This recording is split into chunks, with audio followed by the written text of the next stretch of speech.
আসলে আমি মনে করি শিক্ষকতা একটা মহান ব্রত। এটা কোনো পেশা না।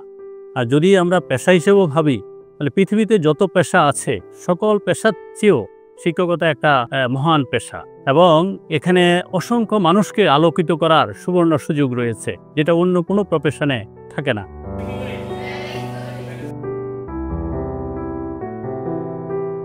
এবং আমি চেষ্টা করি যে তথাকথিত পাঠদান পদ্ধতির বাহিরে গিয়ে শিক্ষার্থীদেরকে গল্পের মাধ্যমে, খেলাধুলার মাধ্যমে, ছড়ার মাধ্যমে, ধাঁধার মাধ্যমে যাতে করে শিক্ষাদান কার্যটা পরিচালনা করা যায়।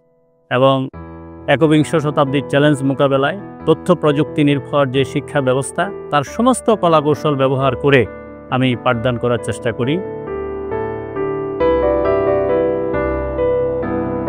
এই শিক্ষার্থী যদি এখান থেকেই না শিখে, শুদ্ধাচারী না হয়, সদাচারী না হয়, সত্য বলার অভ্যাস গড়ে না উঠে, এখান থেকে শিখাতে না পারি, তাহলে তো সত্যিকার অর্থে সে মানুষ হয়ে, আদর্শ মানুষ হয়ে গড়ে উঠবে না। যারা অর্থনৈতিক দৈন্যতার মধ্য দিয়ে বড় হচ্ছে, যাদের বাবা নাই, মা নাই, অথবা দেখাশোনার মতো করার মতো কেউ নাই, তাদের যদি আমরা দায়িত্ব নিতে পারি, তাহলে হয়তো এই সমাজটা পরিবর্তন হবে।